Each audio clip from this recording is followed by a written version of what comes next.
Hello, hi, and welcome again to the Terminal Podcast, where in the end, it's all about the numbers.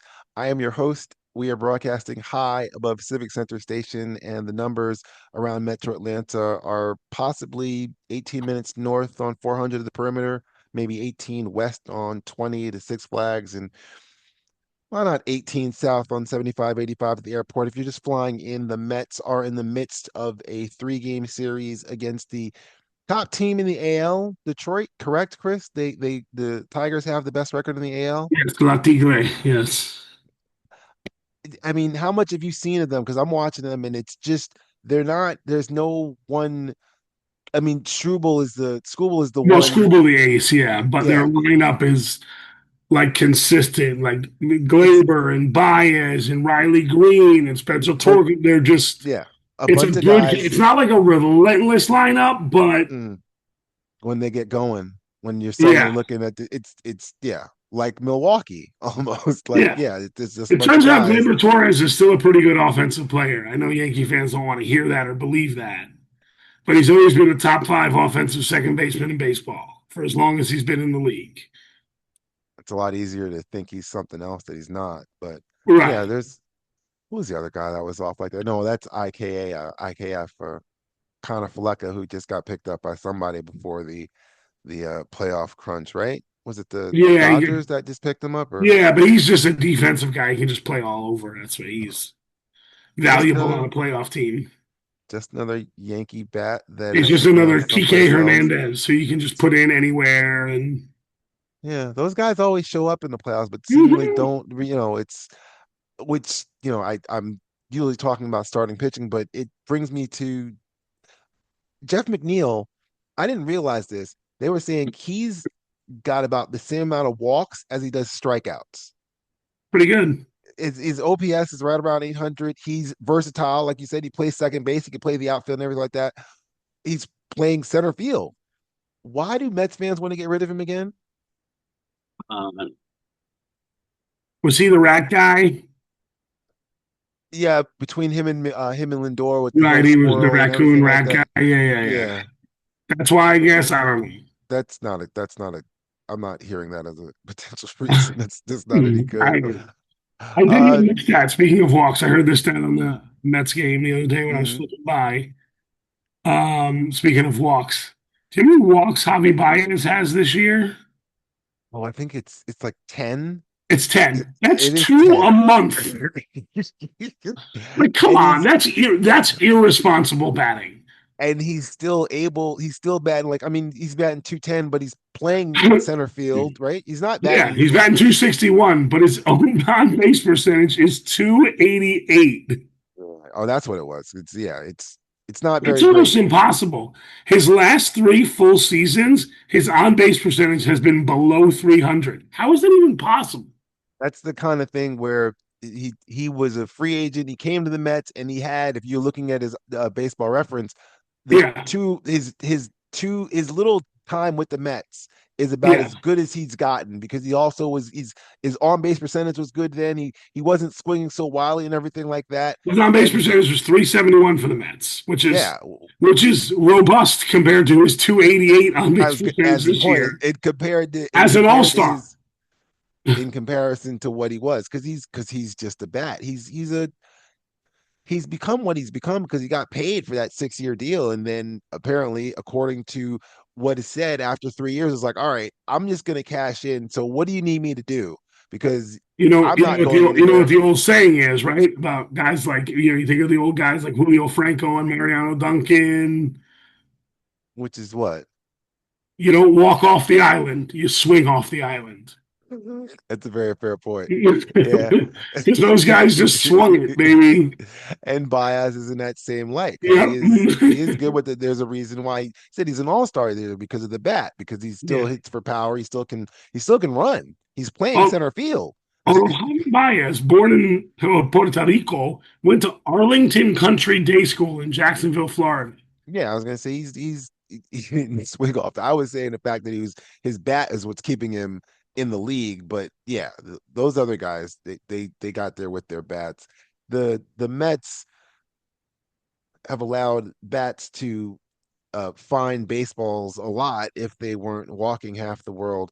The walks haven't even been the worst thing about it. It's just the starters not giving any kind of innings time. I'm looking over. This is the three starts against the Phillies, of which McLean had the best and became the heartthrob of every Met fan. I'm certain you've heard countless tales about how he's the greatest second coming of to enter Met great here, whether it's Dylan G or John Neese. When talking about Oh, great John Met, Neese. talking about great Met pitchers. Oh, who is the other one I'm thinking of? Not Bill Pulsifer, but oh, he was a right-hander. Uh, it'll come to me either way soon enough. But the team has gotten the bats going, so the pitching's been so if that. Um, the one thing that's been consistent, and I'll get back to this, is Clay Holmes. Um, in the midst of all this, he went 5 innings against the Florida Marlins, gave up 4 runs, but only two of them were earned because the Mets found a way to make 3 errors. Because that whole 4 game series was how can we lose games? They came out in Detroit yesterday, which would be Labor Day Monday, and Mania was going to try to pitch them the game away if possible, but they actually are hitting now. So I'll move on to saying that's all I got when it comes to the Mets. I speak of relative ignorance when it comes to pretty much anything else to the core fan base for New York teams. I live off of just the comments from the Athletic and occasional if I go down that New York Post rabbit hole in their comment sections. Why is why are you guys being talked about so badly as a Yankee fan? I'm Of just course I do. I would, because the era of people that pay to go to games and have disposable income mhm. grew up, and I said this in the last podcast, with an unrealistic expectation. They grew up in one of the three most fruitful eras of Yankee baseball. So you're And they saying just expect.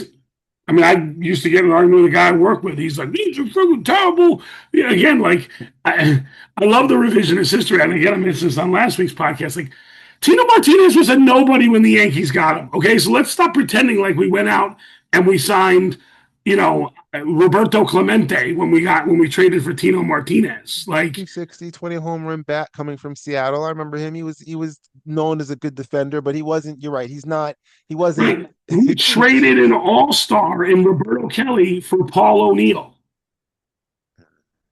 Okay, Roberto Kelly was an all star. Paul O'Neill was not yet an all star before he had come to the Yankees. you did Oh no, he mention was his one time all star in pedigree. Cincinnati. Sorry, he was. No, you but But he was a one time all star with a 256 batting average.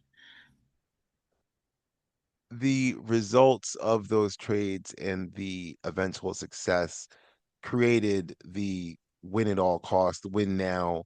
We believe everything must be a win Yes. culture so far as it goes with Yankees fans, and that is still ridiculous. But I'm watching the Mets every day. I see Mendoza's choices and decisions. Sometimes they're good, other times they're bad. But it's clear he's got a better understanding at the very least of what exactly he's got on his bench and what's in his bullpen on a daily basis. Because I don't know, he's there every day and he speaks to them personally and everything like that. Uh, he's had a pass for me because the non-starters don't go deep. The pen's already being used too much. What they won with early and everything like that, they leaned on Max Kranick. I've said this: Max Kranick and Brotherban and Jose Buto, none of which are on the team to get to those seventh and eighth inning. So I'll ask you, why does your manager not get any grace from the loss of all your starters in April? The Aaron Boone haters are just, I mean, again, we were texting with a friend who listens to the podcast who hasn't liked Aaron Boone since game one, since the day he was hired. And again, I'm not saying he's the greatest manager because I'm going to get the text from the same person who happens to be short and bald. Um, um, but right, if he ever put, like, if he in game manages correctly, it's the players who won the game. Hmm. So It's just poor. I don't know why. They just don't like Aaron I, Boone, and that's fine. They don't have, I'm not saying they have to like Aaron Boone. I And again, I think he's at best an average manager. I think most managers in baseball don't really do that much. and I the fact that the team this is what it comes back to is they're winning more than they're losing. Why is that That not was my enough? point last week. Yeah, I know. I'm bringing that up to come back to the fact that as far as I'm concerned, it should be winning more than you're losing should be enough for Met fans because as a Met fan, I recognize I'm living in easily one of the best 5 year runs for the franchise since 84 to 88, maybe. I mean, it's like they're over 500 now. They went to the playoffs last year. They lost, but they still were rather competitive in the year in 23, the last year of Buck Showalter when everybody got traded. Because the year before that, they went 101 games, which the team hasn't done that much. But Right. why must they And now I win? understand people are going to say it's easier to make the playoffs now. Yeah, I get that. It's also harder to win games now because That's of the explosion of free agency, which wasn't like I mean, there were free agents, but it's not to the explosive level that it is now. Free agents and trades. and all of that is the mindset that I hinted at last time, which I'm going to do it Right. now, which is it's this video game mindset that has seemingly seeped into 21st century sports. And the must win everything at all times, it is obviously only encouraged by gambling and the importance of every game since my rent check rides on winning this parlay. And so if the Yankees don't win and who's pitching for you guys doesn't have six and a half, hasn't less than six and a half strikeouts, then I don't know how we're getting to work in the morning. It's that kind of mindset.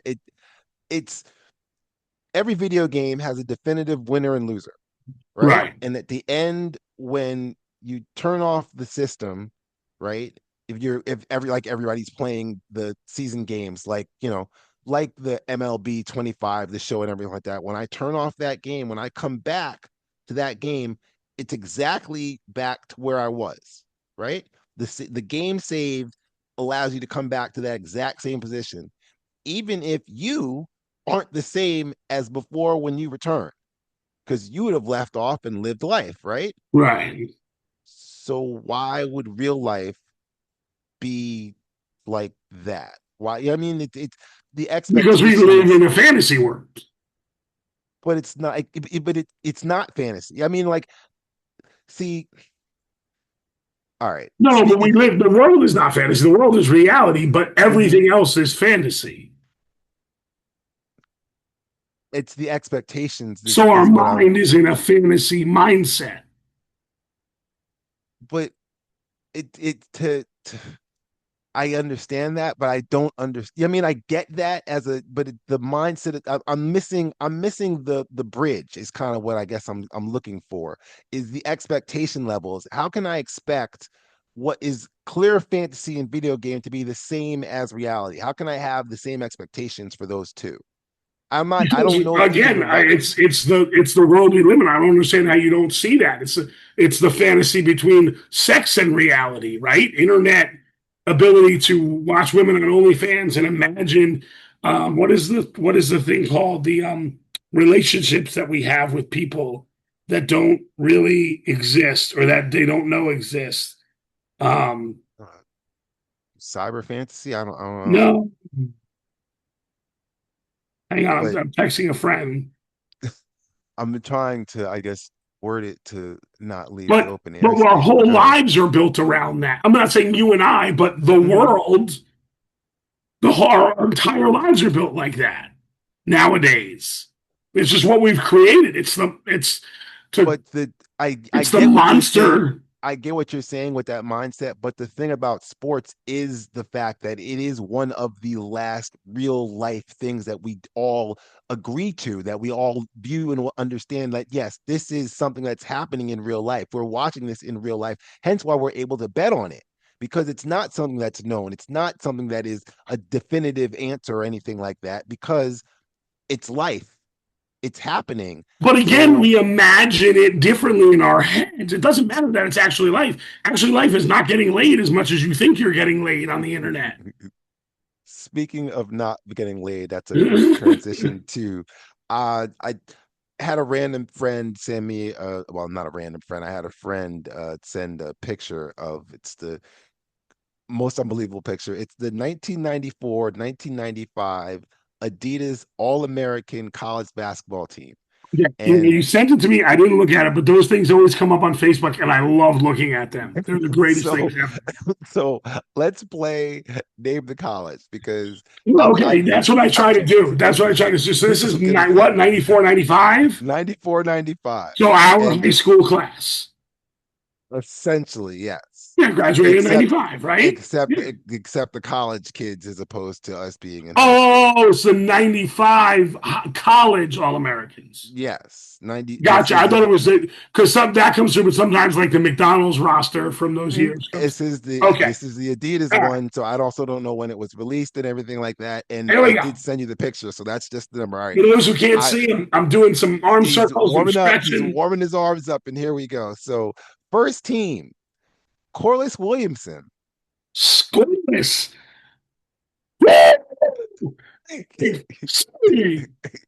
If you couldn't hear the Suey because the mic echoed out, that would be the Arkansas call. Bob Sura. The northeastern Pennsylvania zone. Bob Sura went to Florida State University, number 3. Yes, he did. Like one of First my team. favorite players ever. Just a goofy Joe looking white guy who would just thunder on you bitches. Joe Smith. Oh, University of Maryland. Michael Finley. Michael Finley, who's from Chicago, went to University of Wisconsin. That is correct. And Randolph Childress. Oh, Wake Forest. And for those, I put this next to it in my note, but he's the greatest hot mic ever Give because me the this is ball every time. exactly ACC Send tournament. it to Tim Duncan. Wait, They make what? Oh, statues of Tim Duncan. yeah, Randolph Childress. That yeah, basically untouched. That's the first team. Second team. Let's go. Second I can do the team. second team too. Let's Okay, go. all right. Hey, I'm not Alan Henderson. That's the wipe over of Tall, someone. tall, like light skinned black guy, right? Yes. Indiana. Indiana, I believe that is correct. Cherokee Parks, as you mentioned. Cherokee Parks went to Duke. Big Country Bryant Reeves. Big Country, Oklahoma State. And if you can also name the team that drafted Big Country. Go to Grizzlies. Yes, he did. I want to say Alan Henderson played for the Hawks. Bob Sura played for the Cavs and he got drafted by the Cavs. Oh, that's Scoreless got drafted by the Kings or played his rookie with the Kings. You know, they sometimes trade on NBA draft night. These are extra credits. I mean, if you want to do that game too, that's crazy. We're slowing down. We're slowing down. Last person on the second team. I've left off a couple names to try and speed this up a little bit, but Damon Stoudemire. Don't leave his names. Give them to me. Oh no, I'm cut it off for myself. Third team players, some sophomores named Lawrence Moten. Poetry and Moten, the Cuse. Marcus Camby. Camby, UMass. And some guy named Tim Duncan. I don't know who that is. But... Timothy J. Yeah, Wake. The fifth team, I'm skipping, but the fifth team, Scotty Thurman. Scotty Thurman from Arkansas. You know, you skipped the fourth team? Kerry Kittles. 15. Special K, Villanova. Othella Harrington, 15. The Big O, yeah, G-Town. And because the school is right outside, so that's the hint for James Forrest. Like you can see the campus. You look on my screen. Oh, Georgia Tech. You said look at your screen. I'm thinking Boston. I know. I skipped it because it's the greatest fourth team ever. Let's go. Ever. Okay. Donald Williams, who joins his teammate Rasheed Wallace. Rasheed can't read. Roman Catholic High School, Philadelphia. And they both went to which college? Chapel Bill. Sean Resper. Woo! You get me with that one, don't you? You think you're going to get me with that one? You think I don't know that Sean Resper went to Michigan State University? and he's a senior, Sean Respert, on this fourth team. He's a senior. The sophomore is Ray Allen, It's easy, UConn. and the last on that team is Ed O'Bannon. Oh, you see, that's a fucking good 14. Holy shit. That's Did a you say, fourth team. wait, did you say Rashid, Ed O'Bannon, and Ray Allen? And Ray Allen. And Sean Respert, just in case you wanted someone to get defended. Yeah. So No, that's it. one of the great college players of all time. Rashid, a 15-year NBA vet, Ray Allen, an NBA Hall of Famer. Like, And that's the fourth team. But of all of those names, the most important one, and we're talking video games, is Ed O'Bannon. His lawsuit is going to be like Kurt Flood, in only that the results will be hailed and talked about, but the actual plaintiff is going to be forgotten. In short, a federal judge ruled that the NC2A can't stop players from selling the rights to their names, image, and likeness, which struck down NCAA regulation that prohibited players from getting anything other than scholarships and the cost of attendance at schools. How did one straw break the camel's back? Here's the secret: the million other straws underneath it. It's all mathematics. Thank you, Mos Def. But the Ed O'Bannon deal goes back to, is it the 90? It's NCAA 95 for EA Sports, correct? That yes. Yeah, he's, I mean, 95 was their senior year. Yeah. as someone who played that game, most likely you played with UCLA, and you're staring at someone and you're like, hey, you know who that looks just like? Yeah, it was bald. And yeah. He plays just like Ed O'Bannon, and Ed O'Bannon got no money from it, which is why the title of this is Sega Genesis ruined the damn game. And I say that with the mindset of The Last Boy Scout, where Bruce Willis and Damon Wayans are walking, and some guy throws the drink at him. You know, I'm talking about, the scene I'm Mhm. talking about. Either Yes. way, I know the scene there. I was listening to a podcast today where they were talking about the last Boy Scout. Okay. but yeah, that's That's how serendipitous my life is. all of that. The Ed O'Bannon case is essentially what has allowed NIL to And become yeah, that's exactly it. Yep.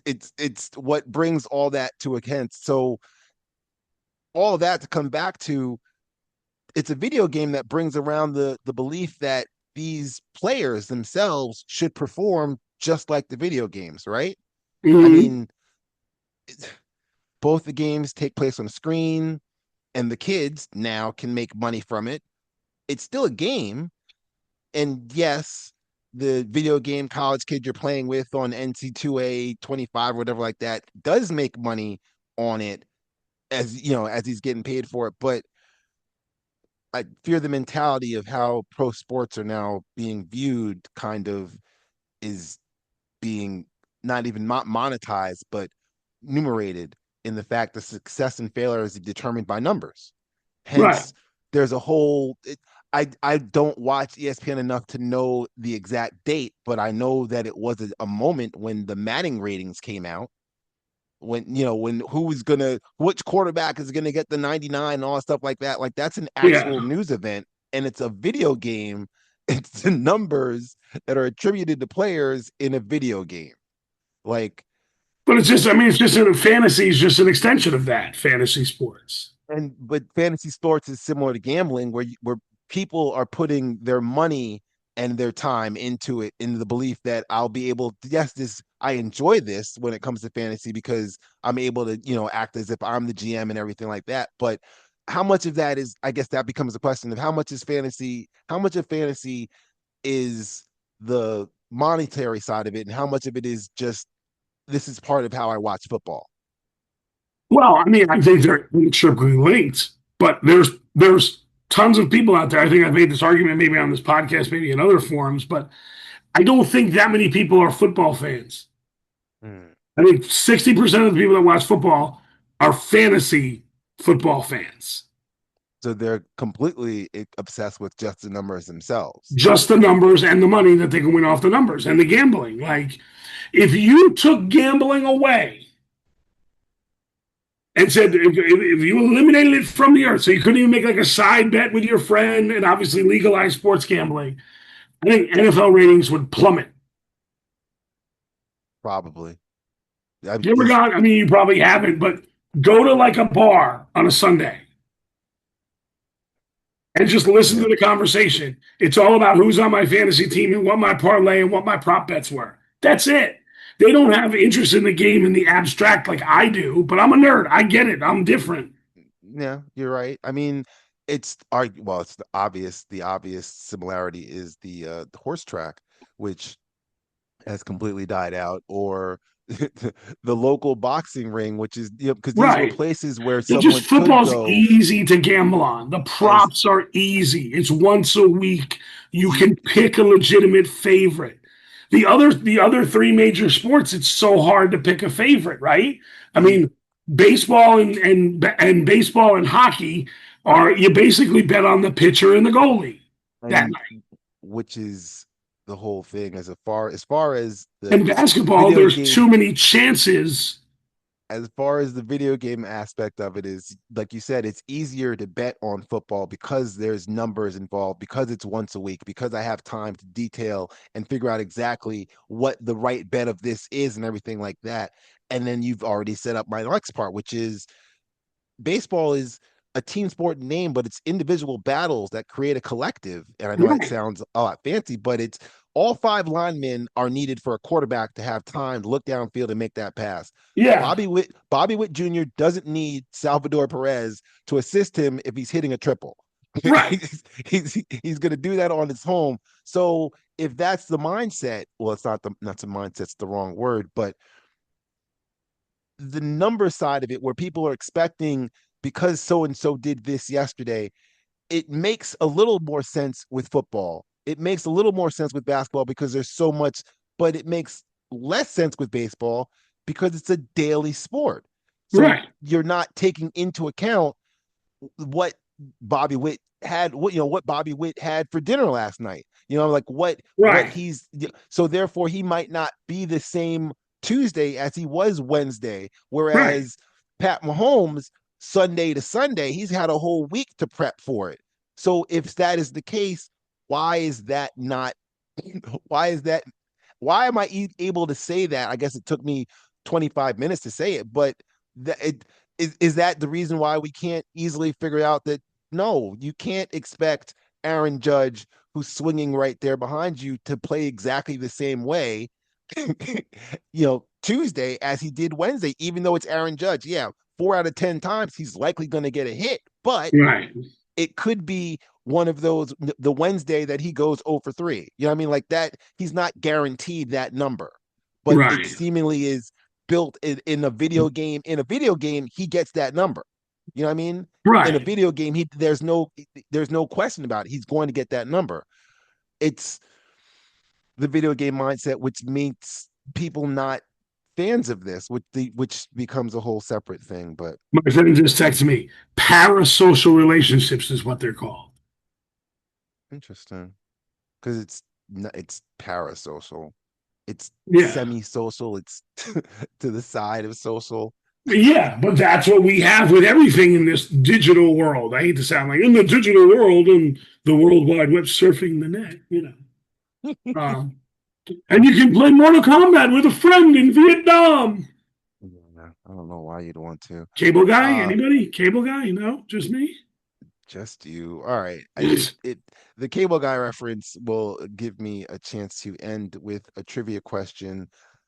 I had mentioned him earlier. Clay Holmes is his lack of innings is always talked about, mostly because David Stearns took the gamble on him instead of insert free agent pitcher here by insert angry Mets fan there. To this point, he started 27 games. He's thrown 142 innings. That's over 5 innings a start in his first year as a starter since no since What's the he reached the question? big What about Clay leagues. Holmes? I hadn't asked that question yet. I was Oh, waiting for okay. you to tell me that he started as a big leaguer with the Pittsburgh Pirates. He started 4 games for the Pirates in his rookie season, finished 6 as the move to the bullpen started quickly because they were clearly Yeah. like, all right, we got to move this on. During the 2021 trade deadline, Clay Holmes arrived in the Bronx, fully formed, and in 4 years, he gets to a 2.69 ERA over 220 games. All of his 74 career saves are while wearing pinstripes. But the number I'm looking for from you is how many games did Clay Holmes finish for the New York Yankees? 92. 92. 92 is the number. I'd like to thank you for listening to two THS grads taking over the latest Mets up. The answer to the trivia Do, question will do the be in the people know what's description. also coming? Speaking of two THS grads, I hadn't thought about doing cross promotion, but questionnaires are coming. I'd rather wait for at least one to post before then I can reply back to that. But there is a pilot W.E. Brown questionnaire for upcoming THS grads. We'll see how many of those can get up and how soon. So hopefully I'll be back soon enough with hopefully something better to put down. Take it easy down your life's highway and have a good evening.